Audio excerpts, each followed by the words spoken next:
At precisely 5 in the afternoon, the message arrived. Meeting with family, 7:00 required. That was it. No salutations, no warmth. There were only 4 brief passages of text, each sounding more like a courtroom summons than a mother's voice. The coldness of the screen sank into my bones as I gazed at it. The kind of chill that comes from feeling deep down that something is going to break, rather than the weather. It had been more than a year since I had visited that house. It's been 3 generations since I left Reed Automotive, the family business that defined our identity. Not since I rejected every respectable choice my parents had outlined like a success. Blueprint law school, medical school, business school. Rather, the first set up a little art workshop on Cannon Beach, where I welded broken pieces back together, fashioned furniture out of driftwood, and sculpted chandeliers out of glass bottles. I became a disgrace as a result. The Seabreeze Lane driveway was spotless, as if someone had just vacuumed it. Under the dismal sky, the white fence continued to shine. I could see my own mirror glaring back at me from the family Mercedes's flawlessly matched seat. For a minute, I stood outside the door. Just a second. I then hit the bell. Before I could even put my hand down, the door opened. With her arms folded across her beige cardigan, my mother, Lily, yelled, "You're late." I looked at my watch. 6:57 p.m. Being punctual was considered disrespectful in their household. The only money that was accepted was early. I entered. The first thing that struck me was the smell of old money and lemon shine. Then the stress. They were all there already. My father, David, appeared to be waiting to deliver a quarterly earnings report as he stood close to the fireplace. My oldest sister, Olivia, the immaculate lawyer, was sitting in the leather chair, a folder exactly on her lap. With his stethoscope still around his neck as a symbol of his moral superiority, Matthew, the prodigal son dressed in his medical whites, was browsing through his phone. Then there was Emily, the family's baby, who had just received her MBA and was lapping up all the accolades. She hardly gave me a glance. That look was familiar to me. Since the day I declared that I would not follow the Reed path, I had witnessed it. Like a defendant in a courthouse, my father motioned to a single chair across from everyone and said, "Sit down, Sophia." I took a seat. I sat up straight. My affections, not at all. "What's happening?" I inquired. "Why is it so formal?" Olivia handed me a big document after opening her folder. "This is a decision made by the entire family, one that we have talked about in detail." I almost gasped when I saw the first words, legal affiliation termination, voluntarily relinquishing one's inheritance, breaking off family and financial ties. My throat became parched. "You're denying me?" Emily didn't even look up as she shrugged. "You have embarrassed the family." Everyone is conversing. David took a step forward, his voice cold. "You no longer represent the Reed ideals. Our business and lifestyle decisions reflect adversely on us." I laughed because it was the only thing keeping me from crying, not because it was hilarious. "I am your daughter. How is this not a personal matter?" Lily's tone remained composed. "Too quiet. We gave it our all for you. We provided you with a clean road, excellent connections, and top-notch schools. And you choose a dilapidated garage with glue guns and trash art. I examined each of them. They were obviously just folks with whom I had blood." Then I said something they didn't anticipate. "Where must I sign?" There was silence in the room. Olivia blinked, obviously confused. "You don't want to change your mind?" "No," I replied. "Just point me in the direction," she gestured. I put my signature there. I didn't shake my hand. Then, no. I stood at the front door for the final time 10 minutes later. As always, the executive, David, concluded by saying, "We did this out of love. It's best that way." I turned around and gave them each a direct look. You feared that I would tarnish the Reed name. However, none of you ever inquired about what I was constructing. You simply thought it wasn't sufficient. I held up my hand as Lily opened her mouth. "Not anymore. You've already decided. Live with it now." I shut the door after myself. "Don't cry. I'm not sorry. Don't beg." And my phone buzzed as I got into my car. A new Aurora living order. Revenue each month, $83,200. I grinned. Not for the cash, for the evidence. To succeed, I never required their approval. And this? It wasn't over yet. It was just the start. The rain had just stopped when we returned to Cannon Beach. As I pushed open the door to my studio, a converted boathouse with creaky floors, cracked windows, and more heart than any office tower I'd ever worked in, I was greeted by the smell of sawdust and salt water. It was home, not only the actual area, but also the creative flexibility it provided. Harper was hunched over a messy workbench inside, holding a chisel in one hand and a broken teapot in the other, her hands covered with glue and paint. She saw my face when she looked up. "Is it finished?" Quietly, she inquired. I gave a nod. Signed. Completed. They formally declared it. Like she was placing something delicate in me, she put the teapot down carefully. "I apologize," she muttered. I gave a headshake. Avoid becoming. Their actions didn't break me. They set me free. Later that night, I was sitting on the floor with the junk I liked all about me, broken wine bottles, corroded bolts, and beach driftwood. Sorting pieces, matching colors, and evaluating shapes were all done automatically by my fingertips. Long before the term therapy was ever in my family's lexicon, art served as my kind of therapy. The door suddenly sprang open, and Daniel stumbled in like a lottery winner, holding a laptop in one hand while wildly waving the other. "Sophia! You must view this." I arched an eyebrow. "Either you're scared or you're excited. What is it?" He turned the TV in my direction. There it was on Style and Soul magazine's homepage, a picture for the cover of myself. I'm standing next to one of my newest creations, a chandelier made out of melted soda cans and vintage light fixtures, with my hair in a bun and glue on my hands. Sophia Reed, the artist redefining sustainable luxury. I blinked. "Is that real?" Daniel smiled. "It's going viral in addition to being real." Orders flew in. Craftsman merchants were contacting them, designers of interiors and galleries. For a unique lighting series, even the high-end eco-home brand Aurora Living filed a purchase request. The website went down. My inbox was overflowing with emails. I had to place a 3-month backorder for my handmade items. But I wasn't shaken by that. That was what startled me. Because I never ceased working for what I had always believed in, rather than because I cried out for it. The world at last recognized its worth. A couple of evenings later, I was by myself in the workshop. The others had left for their homes. The illumination was low.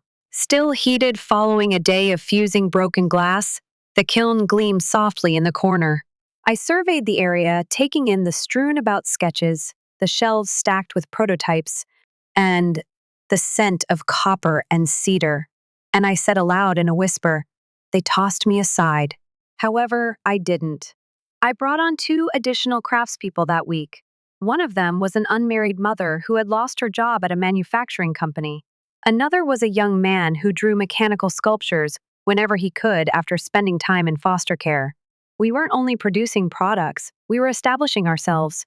When I distributed aprons, Harper grinned.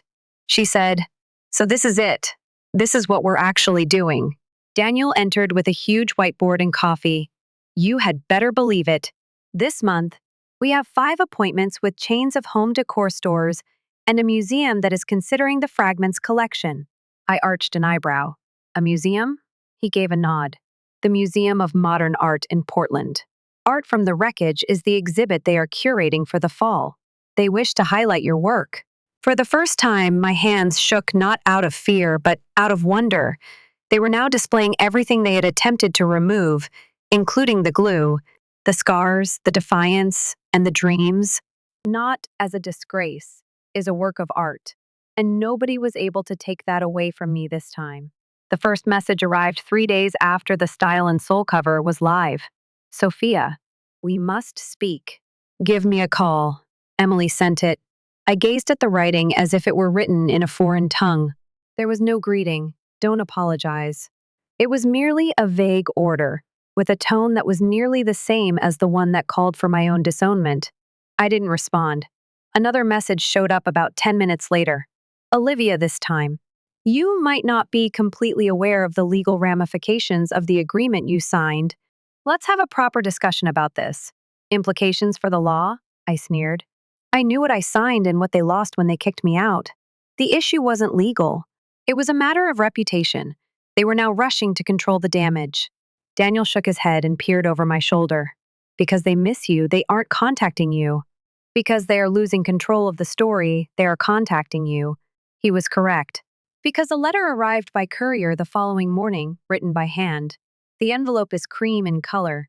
David Reed is my father's name on the reverse. I paused. I had been hoping for a letter like this for years. Something intimate. Something that said, I'm proud of you. But now? I wasn't sure if I wanted to read it at all. I opened it anyway. Sophia, the article was read by me. I watched the interview. You've done more than I ever thought possible. I would be lying if I said I wasn't shocked. I want you to return home, not to go back in time, but to discuss family and the future. Dad, it was nearly human. And it got worse because of that. Because when I was seated in front of him, using a pen he gave me to sign away everything, where was this voice? A formal invitation was delivered that same day by the Portland Museum of Modern Art. They wanted family, one of my pieces, to be the focal point of their fall exhibit. The sculpture was created by fusing recycled glass fragments with the genuine disownment letter I had signed that evening. Charred, melted, transformed into a more powerful form. It was uncooked, crooked, not perfect, similar to the event that gave rise to it. It was now being displayed for the world to see, serving as a statement as much as a work of art. I mutely remarked, I think they're going to try to reel me back in, as I stood in the studio that night and watched Harper carefully sand a fresh frame. She didn't raise her head. I'll venture a guess. It's because the business is failing, not because they suddenly trust in you. I gave a nod. Daniel took out the figures. Reed Automotive is losing money. The default is just a few months away. Harper let out a sigh. Well, people do remember you now. In time to preserve their heritage. I didn't respond, because I already knew the truth in my heart. They were against my return. They desired my achievement, my name. To hide their failure, they cleansed, modified, and branded my tale under their banner. However, I wasn't returning to be saved this time. I didn't require a place at their table as a girl. I was the woman who was constructing her own table out of whatever they discarded. On a Thursday morning, the message arrived. There was even an exclamation point this time. Supper with the family. Sunday. Everyone in attendance at 6 p.m. It came from Lily, my mother. I nearly expected the words to disappear as I stared at it. They didn't. They haven't spoken since the night they broke off their relationship for 2 months. And now they're getting an invitation? No. It's not an invitation. An order. Daniel whistled when he noticed the text. Well, it wasn't long at all. Harper was sanding a lamp frame and didn't even look up, I'll venture a guess. Immediately following the Forbes article, I remained silent. I didn't have to. We were all aware that this was a well-planned maneuver. A family meal, perfectly timed to reframe failure as a form of atonement. However, I wasn't going into it naively this time. I was 5 minutes ahead of schedule. To set the tone, not to be courteous. Nothing had changed at the Seabreeze Lane residence. Still immaculate, still inflexible. However, something was in the air, thinner, almost fragile. Lily opened the door as if she had been practicing her grin while standing there. Sophia, she inhaled deeply. You're present. I didn't give her a hug, didn't grin. Simply walked by her as if she were a visitor at a fictitious museum. You mentioned 6, I answered. I arrive on time. The dinner table was set inside, and it seemed too good. Like a picture from a catalog that no one really lived in. David, who was seated at the head, appeared more weathered than I had remembered. He was calmer, grayer, and possibly even human. Olivia was standing in front of a huge binder. In order to avoid talking, Matthew likely checked patient charts while staring blankly at his phone. Emily had a book in her hand, but she wasn't reading it. With a gesture akin to a judge beginning court, David said, "Have a seat." I sat without opening my napkin. I folded my arms. So, are we going to have a group confession? Or are we just going to go right to the part where you ask me for help? I started. The space became rigid. My mom attempted to dismiss it with a joke. Your sharpness hasn't diminished, I answered. I'm still the person you disowned. Or did we overlook that detail? Olivia, who is typically the diplomat, spoke first. Let's avoid starting with animosity, Sophia. We are here to have a serious discussion. Well, I replied, because I'm wondering if we're talking about holiday present lists or if Reed Automotive is truly going under. Matthew raised his head. Emily took a swallow. David took a slow breath. You understand. I gave a nod. Obviously, I now have a finance team. They keep tabs on things. I don't work on illusions like you do. The liquidity of your business is less than 40%. You have more leverage than working capital. In the past quarter, you have lost 3 significant dealership contracts. There was a heavy hush. The sound of a clock ticking away the last days of an empire. At last, David said something. The marketplace is changing. Electricity is what consumers desire. We weren't ready, I stated bluntly, and now you need someone with public trust, a new brand, and a media network that can divert attention from your downfall. My mom seemed on the verge of tears. That is untrue. You are missed. No, you're missing the notion that I could save you. Not as a daughter. Olivia tossed the packet in my direction and said, We have a proposal draft. You will be our EV Transitions Creative Director. You would use the Reed name to promote your brand. Together, rebuild. I kept my hands off of it. What's the offer then? She answered, 20% equity.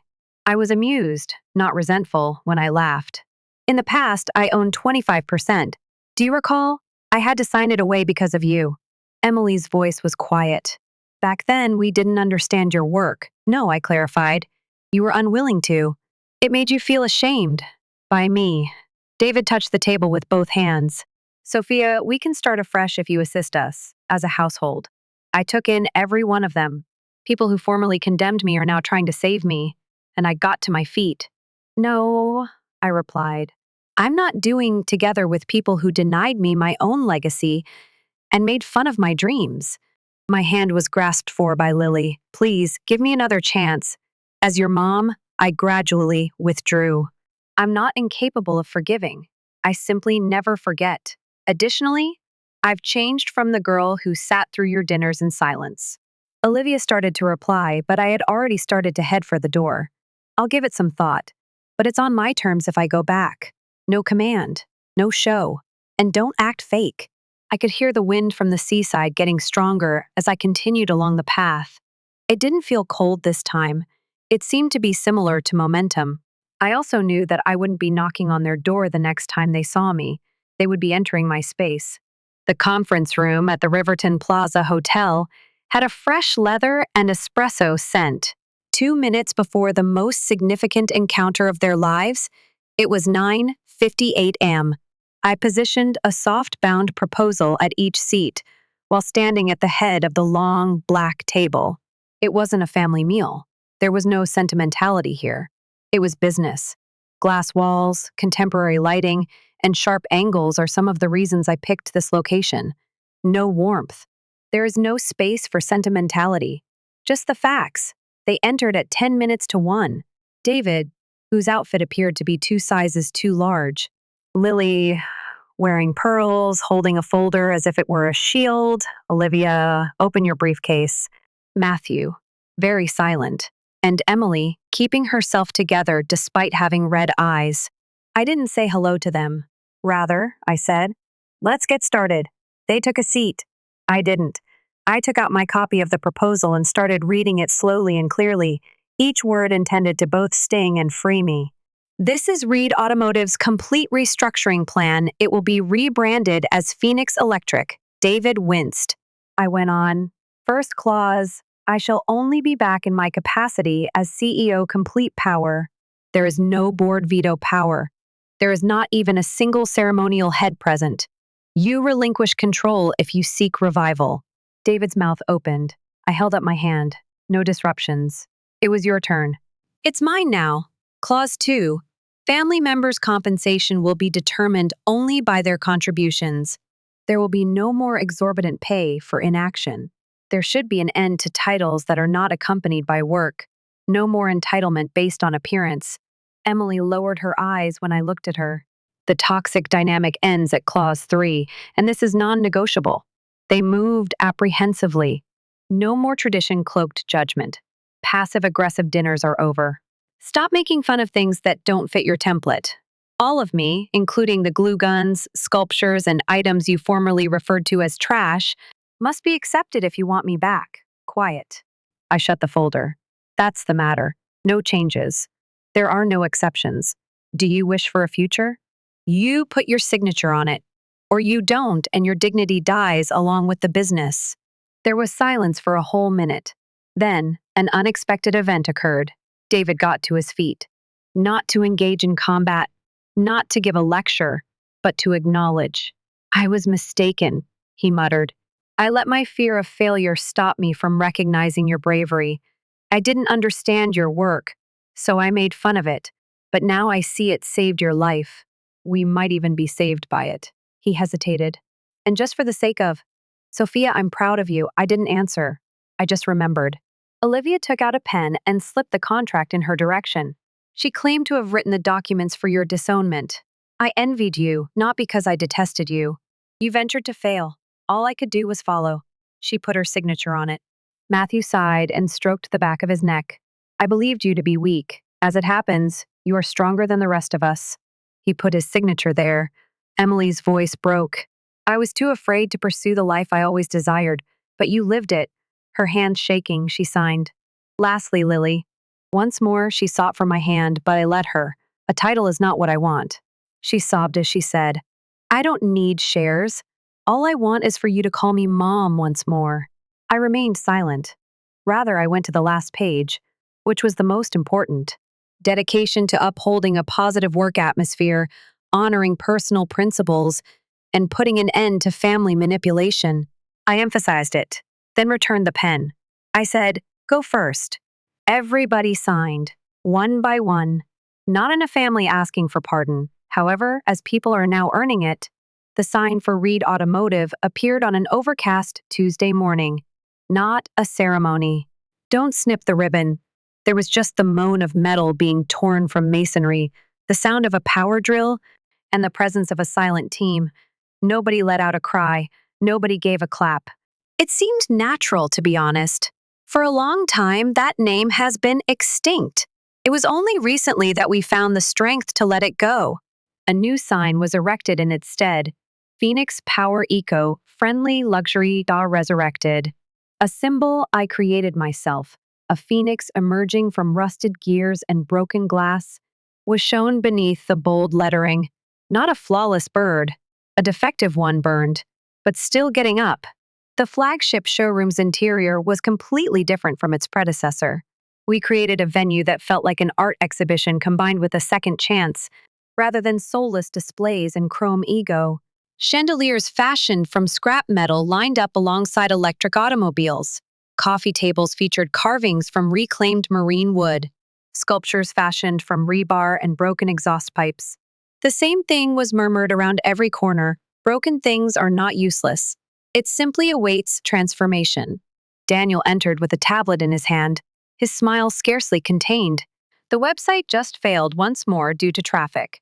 After the latest launch video, they wished to add our first sculpture series to their permanent collection. And guess what? I raised my head. He didn't need to express it. I was aware beforehand. The Museum of Modern Art in Portland. Not the exhibit for fall. Everlasting, my hands went cold. Family was the title of the composition they desired. The letter I had signed the night I was disowned was used to make it. Torn, charred, melted, mixed with glass that has been recycled. I transformed treachery into light. That light was now entering a museum. I sat by myself in the workshop later that week. In the corner, the crimson glow of the kiln resembled a sluggish heartbeat. Lily knocked and went inside. A new routine. With a whisper, she said, I brought something. She gave me a little battered box. It contained the first clipping from the newspaper that had made fun of me. The daughter who glued junk rather than leaving a legacy, Sophia Reed. She cast her gaze downward. I assumed you might want additional content for the following piece. I didn't say anything at first. I then gave a nod. You provided me with just what I needed.